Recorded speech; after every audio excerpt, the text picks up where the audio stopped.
Bonjour à toutes et à tous, ravi de vous retrouver pour ce nouveau numéro de rencontre. La deuxième édition de l'exposition internationale d'importation s'est ouverte en Chine, à Shanghai, attirant plus de 150 pays et régions. Le président français Emmanuel Macron s'est rendu en Chine à cette occasion. C'était également sa deuxième visite d'État en Chine. Dans le discours prononcé lors de la cérémonie d'ouverture, le président chinois et français ont tous deux déclaré soutenir l'ouverture et les coopérations multilatérales. Alors, que faut-il attendre de la relation sino-française et comment les volontés des dirigeants vont-elles se traduire au niveau des entreprises? Aujourd'hui, nous allons en discuter avec notre invité. J'ai le plaisir d'accueillir sur notre plateau M. Denis Tepou, consultant en stratégie et directeur général adjoint du département Asie chez Roland Berger. Bienvenue sur notre plateau. Alors, d'abord, je voudrais savoir quelles sont les attentes des entreprises par rapport à cette exposition internationale de cette année. Eh bien, ça devient une habitude, cette exposition. Donc, l'attente, c'est le maximum d'exposition possible, le maximum de visibilité pour ces entreprises françaises qui font le déplacement. Alors, il y a bien sûr des grandes entreprises classiques, L'Oréal, Danone, qui sont là, mais il y a aussi plusieurs petites et moyennes entreprises pour lesquelles c'est un beaucoup plus gros investissement. C'est plus difficile de venir à la foire, c'est des déplacements, c'est des coûts. Et donc, elles cherchent à en tirer le maximum de profit en termes de visibilité. Donc je crois que c'est pas seulement la foire, c'est pas seulement l'occasion de signer des contrats. On parle toujours des contrats, du volume de contrats, c'est important. Mais ce qui est encore plus important, c'est d'établir des nouvelles relations et par la suite de pouvoir utiliser ces relations pour effectivement signer des contrats par la suite. Donc moi je suis pas trop pour le comptage de combien de contrats ont été signés l'année passée, combien se sont réalisés. Il y a tout un débat sur cette question. C'est pas très intéressant parce que la réalité c'est que au fond dans ce genre de carrefour comme cette exposition, on rencontre des partenaires, on rencontre des entreprises, on trouve des opportunités de développer peut-être de nouveaux produits. Donc même s'il y a quelque chose qui ne se matérialise pas tout de suite, on a une idée qui va se matérialiser peut-être à la prochaine foire ou dans le futur. Donc les attentes, c'est au fond de trouver des opportunités de développement. Alors, justement, notre journaliste a interviewé plusieurs chefs d'entreprise venus participer à la foire. Alors, on va regarder ce reportage avant de poursuivre notre discussion. Alors aujourd'hui, en fait, effectivement, c'est notre deuxième édition, mais c'est notre deuxième participation, puisqu'on a déjà participé l'année dernière. On avait à l'époque offert beaucoup d'innovations, à peu près 500 et des nouvelles marques. Cette année, on va encore plus loin, puisqu'on va doubler notre espace d'exposition et on va offrir plus de 1000 produits, 1000 innovations pour le marché chinois. Il y aura des nouvelles marques, mais il y aura aussi de la beauty tech. La beauty tech, c'est des logiciels d'intelligence artificielle ou des outils qui permettent de faire des diagnostics pour donner encore plus d'expérience personnalisée aux consommateurs. Et donc, à travers notre présence dans le CII, on veut montrer que L'Oréal est un acteur majeur, bien entendu, de la beauté au monde et en Chine, mais qu'on a également un rôle important à jouer sur la personnalisation de la beauté qui va nous permettre de donner encore plus de services personnalisés pour les consommateurs. En tout cas, nous, en tant que L'Oréal, certainement, puisque non seulement on a participé l'année dernière, et là on est cette année, et on a déjà postulé pour participer l'année prochaine. Je pense que c'est une foire qui est exceptionnelle parce que ça n'existe qu'à Shanghai, dans le monde entier, où il y a une foire aussi grande qui est consacrée pour l'import. Donc ça donne également une possibilité de coopération qui est très très grande parmi toutes les autorités, toute la population chinoise avec tout l'ensemble des acteurs. Et je pense que la France cette année, effectivement, est à l'honneur. C'est pour ça qu'on a également une présence dans le pavillon français et on était très fiers de voir le président Xi Jinping avec le président Macron inaugurer le pavillon français en présence de notre président directeur général Jean-Paul Agon également. Alors j'ai écouté très attentivement le discours des deux présidents et j'ai été extrêmement enthousiaste parce qu'il y a des mots qui résonnent énormément, qui ont été prononcés par les deux présidents, qui résonnent énormément à travers aussi notre société, la coopération, l'ouverture, l'innovation et l'harmonie. En fait, la beauté, c'est un peu le mélange de ces quatre mots. Et c'est pour ça que nous, en tant que L'Oréal, aussi on a un rôle à jouer en Chine, comment on est capable de coopérer encore mieux amener de l'innovation et finalement construire un monde qui est plus beau pour la Chine et pour le monde entier. Tout d'abord, l'innovation est au cœur de ce que L'Oréal a fait depuis 100 ans. On est une boîte où l'innovation est dans l'ADN de notre entreprise. Vous savez, on a été fondé par un chercheur. Et aujourd'hui, l'innovation accompagne le développement de L'Oréal. Et c'est pour ça que L'Oréal aujourd'hui dit la nouvelle transformation, c'est la Beauty Tech, qui met l'innovation technologique et l'innovation produit dans un même ensemble. Et aujourd'hui, on est très fiers d'avoir un centre de recherche et innovation à Pudong, à Shanghai. On est une des rares entreprises internationales à investir en recherche ici et on pense qu'on peut aller encore beaucoup plus loin. Et c'est pour ça que dernièrement, on s'est ouvert aussi à l'écosystème des startups de l'innovation, puisque L'Oréal a investi dans un fonds d'un venture capital en Chine qui s'appelle KT Investment pour s'ouvrir aussi sur les startups de la Chine. Et ça va nous donner aussi une possibilité d'être encore plus connectés vers l'innovation chinoise et pouvoir réussir en Chine, mais aussi, je pense, donner aussi au groupe cette accélération de l'innovation qu'on est en train de vivre aujourd'hui en Chine. C'est la deuxième année que l'on participe au CIIE. On était présent l'année dernière et on est aussi membre du forum de Hongqiao. Nous sommes un groupe français qui importe des produits de par le monde et qui les distribue auprès des consommateurs chinois. Donc, dans le cadre du CIIE, qui est vraiment l'ouverture de la Chine à l'international et l'ouverture aux importations, notre société Pernod Ricard est vraiment au cœur de ce flux d'importations depuis la France, depuis l'Europe, depuis l'Australie, depuis le continent américain jusqu'en Chine. Donc nous sommes présents ici au travers de ce salon, de ce pavillon. Et puis également cette année, comme vous le savez, la France est à l'honneur. Et nous sommes également présents au pavillon français. Nous sommes une des sociétés qui soutiennent le pavillon français au travers d'un bar à champagne Moom, qui va accueillir tous les invités du pavillon de France durant la durée du salon. Je pense qu'il n'y a pas un marché chinois, il y a énormément de marchés chinois. La Chine est un continent, donc on ne peut pas stigmatiser ça sur un seul type. Nous sommes présents depuis plus de 20 ans en Chine, donc il y a une évolution effectivement très forte du climat des affaires, avec beaucoup plus d'ouverture, de facilité sur l'importation des produits, notamment avec les douanes chinoises, et puis également sur un sujet qui nous tient à cœur de lutte contre la contrefaçon et la protection de la propriété intellectuelle. J'étais ce matin même à un forum sur ce sujet-là avec des dirigeants de Tencent, des gens de la SAMR et donc toutes les forces gouvernementales qui sont sur le terrain pour promouvoir et protéger nos produits. Donc ça, c'est des choses qui vont tout à fait dans la bonne direction. Car ce que l'on veut, c'est que les consommateurs chinois aient des produits qui soient authentiques et de qualité. Je pense que c'est très bien déjà que la France et que l'Europe soient associés, soient vraiment les invités d'honneur de cette deuxième édition.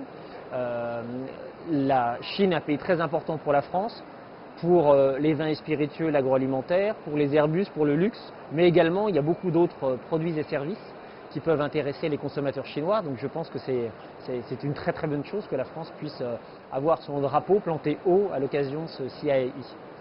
Oui, effectivement, c'est un projet qui est très ambitieux, comme peut-être seuls des groupes familiaux peuvent les avoir, puisque une distillerie, cela prend du temps à construire, opérationnel en 2021, mais ensuite il faut produire des whiskies, les vieillir.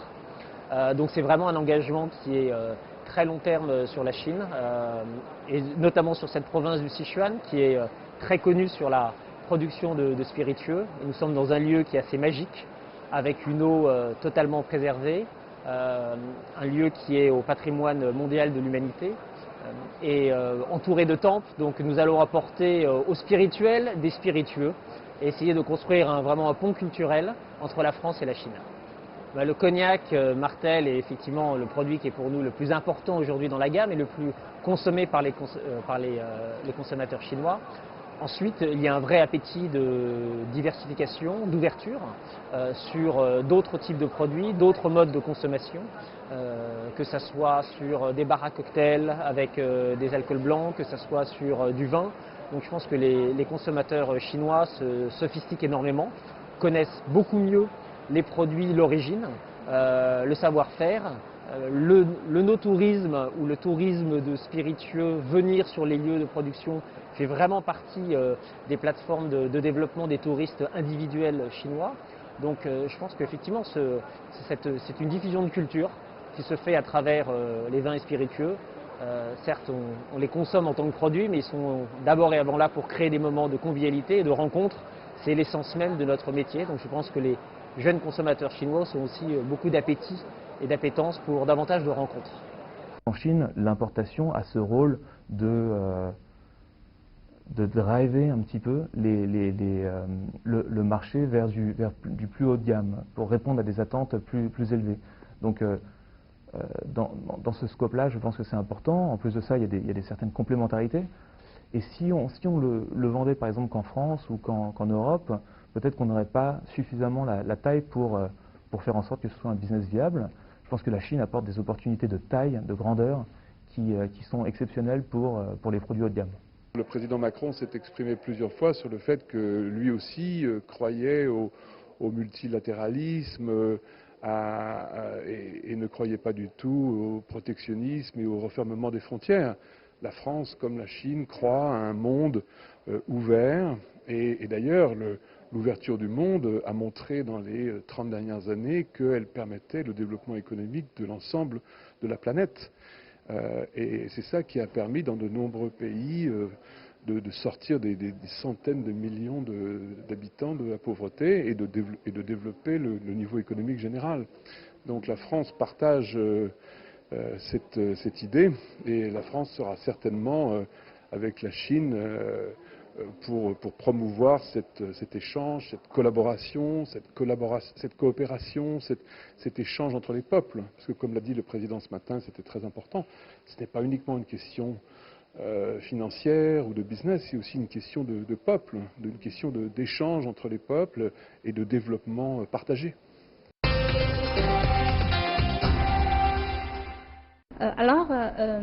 On sait que aussi le président français effectue en fait sa deuxième visite d'État en Chine. On a vu il y a des résultats concrets déjà sortis. Donc, quels commentaires faites-vous sur cette visite et quels sont les résultats les plus importants selon vous de cette visite? D'abord, le président Macron avait dit qu'il viendrait en Chine une fois par an. Donc, il tient le rythme. Mais comment jugez-vous le moment choisi aussi de venir par exemple? Je crois que c'est très important de venir au moment de cette foire.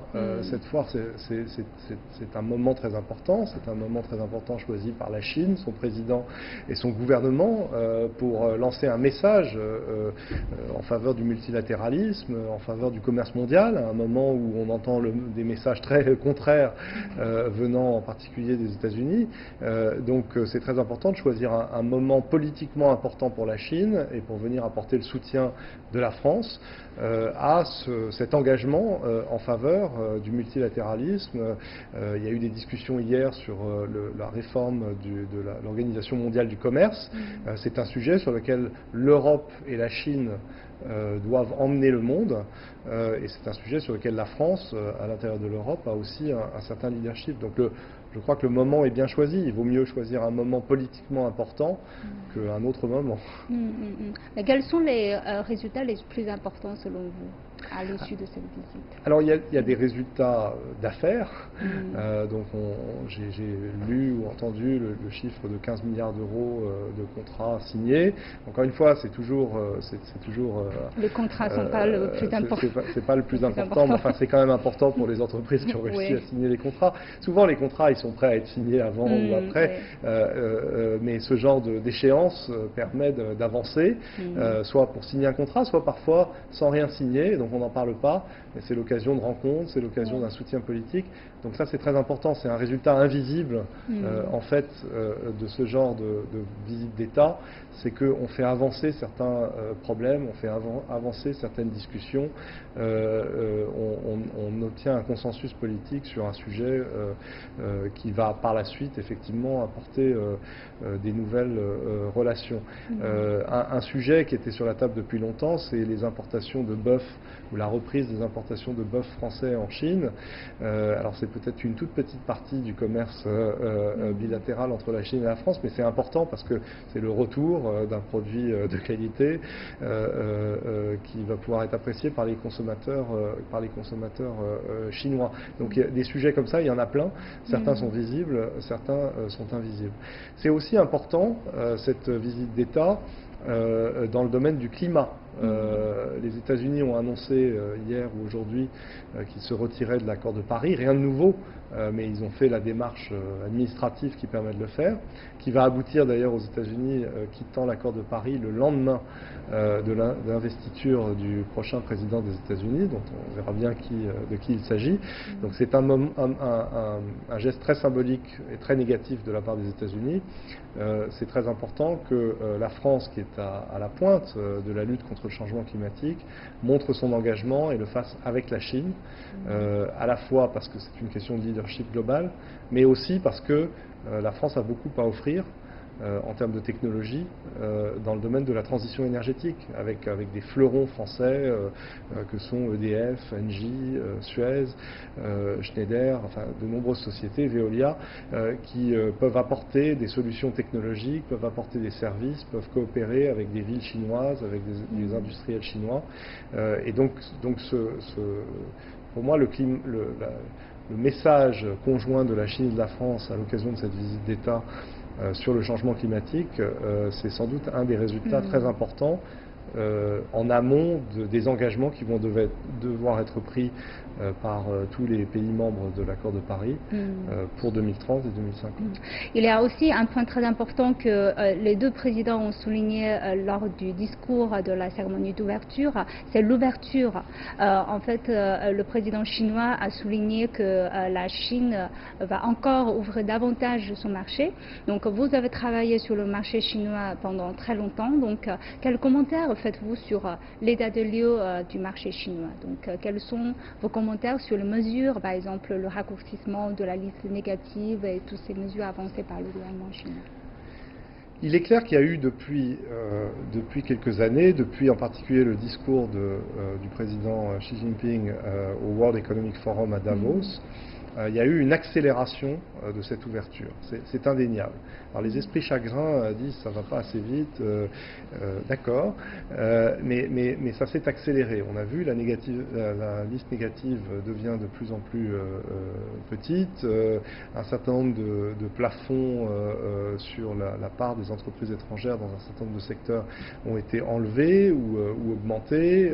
Il y a des dates prévues pour enlever ces equity caps dans d'autres secteurs. Et donc, au fond, à chaque fois que des annonces sont faites, elles ont été suivies d'effets assez rapidement.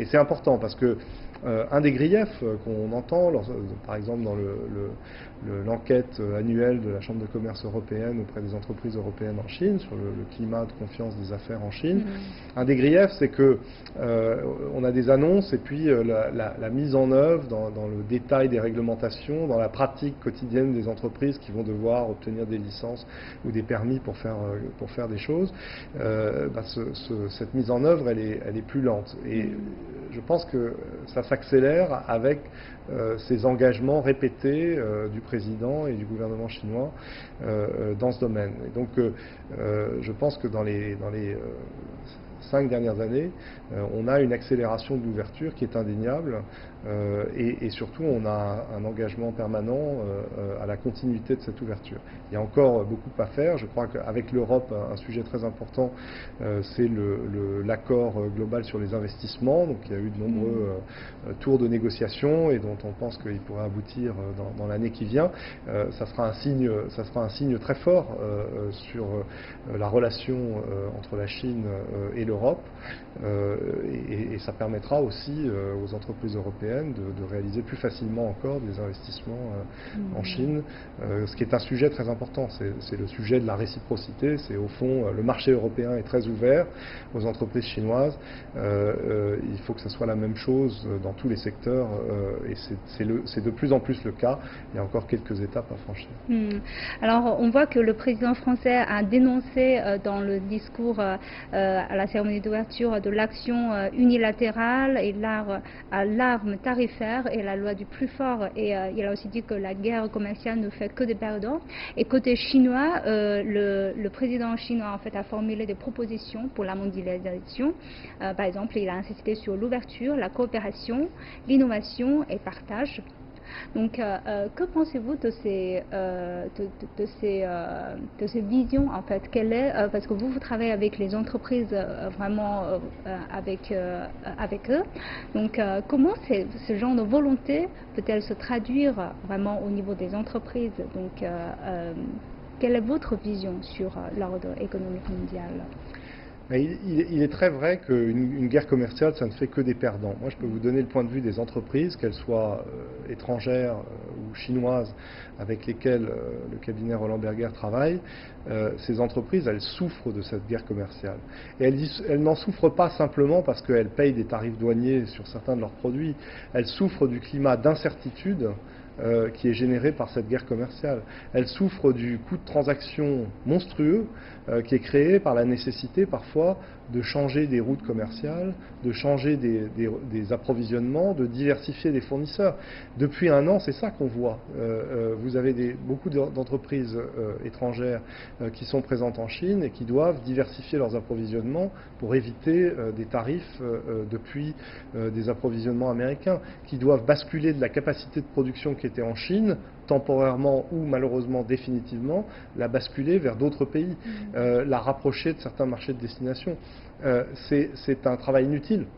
C'est cher, indépendamment du résultat économique, c'est un travail inutile. Donc, tout ce qui permet de revenir à une situation normale et plus coopérative et non pas à une guerre avec des tarifs et avec une incertitude sur la durée de cette guerre, au fond,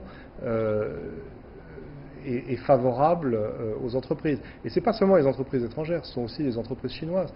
On a beaucoup d'investissements des entreprises chinoises qui sont retardés ou suspendus, simplement parce que où investir en fait?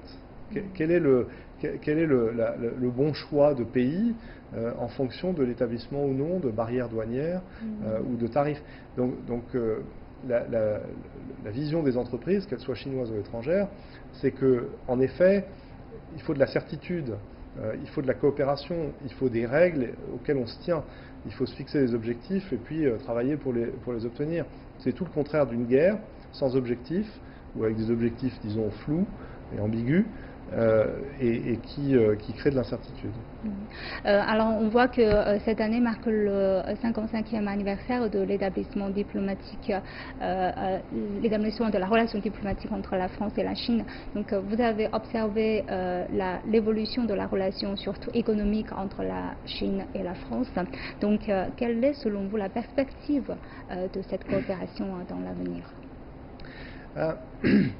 Je pense que cette relation économique, elle est bonne. Il y a de nombreuses entreprises françaises installées en Chine qui fonctionnent bien, qui font des profits, qui déclarent vouloir continuer à investir en Chine, pour lesquelles le marché chinois, c'est sinon le premier marché, souvent le premier marché d'export ou le premier marché de destination, parfois un des premiers marchés.